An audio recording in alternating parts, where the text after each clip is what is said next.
Député. La parole est à Monsieur Thierry Braillard pour le groupe 2RDP pour 5 minutes, Monsieur le député.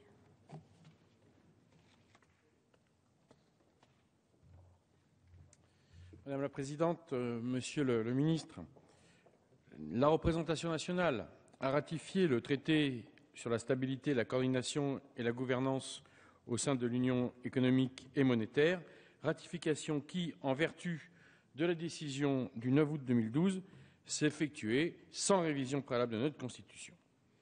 Le Conseil constitutionnel a considéré que, nonobstant le renforcement de la discipline budgétaire commune, la France n'organisait aucun transfert de souveraineté, car les objectifs de maîtrise des finances publiques préexistaient à ce traité et faisaient l'objet de dispositions incluses dans le droit communautaire primaire et auparavant entérinées par le Constituant. Le débat est clos et nos collègues de l'UMP qui nous disaient qu'il fallait une révision de la Constitution, ont une réponse cinglante du Conseil constitutionnel. Pour autant, et je cite vos propos, Madame la rapporteure, il est légitime et nécessaire que le contrôle démocratique des politiques et des institutions européennes soit renforcé chaque fois que la construction européenne fait de nouveaux pas.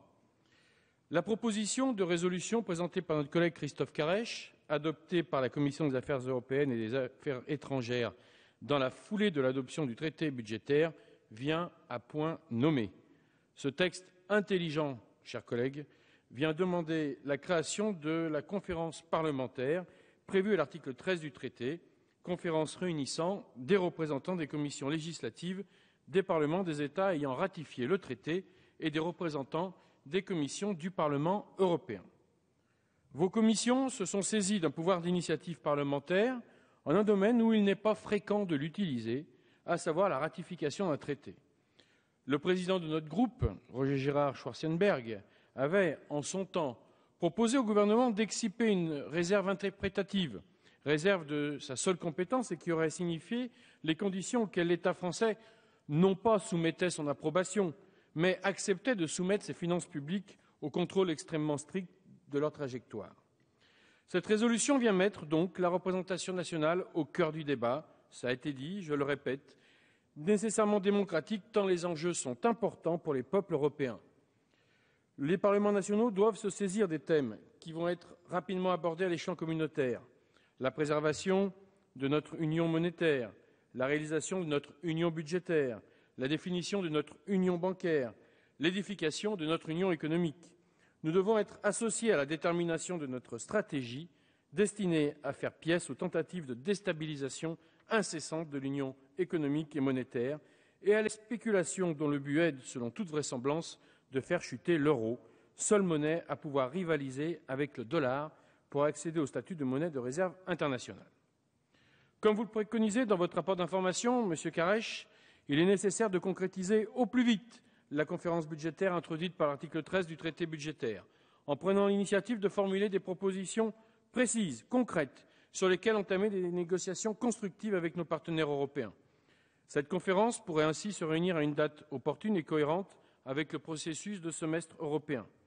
Il conviendra en effet, et je reprends votre rapport, de veiller à ce que les délibérations de la conférence puissent être pleinement prises en compte par les institutions européennes aux diverses étapes de la coordination économique et budgétaire. Pour ce faire, alors que le Conseil européen formulera en mars prochain ses orientations stratégiques pour les politiques économiques, la fin de l'hiver pourrait voir la réunion de cette première conférence budgétaire. Cette conférence présenterait, en outre, l'avantage de placer tous les parlements nationaux sur un pied d'égalité, quelle que soit la forme interne de la construction des États concernés, unitaires ou fédéraux. L'exemple du Bundestag nous rappelle en effet que la représentation des collectivités fédérées au sein d'une chambre parlementaire donne beaucoup plus de poids au pouvoir législatif dans ses rapports avec le gouvernement que dans un État unitaire.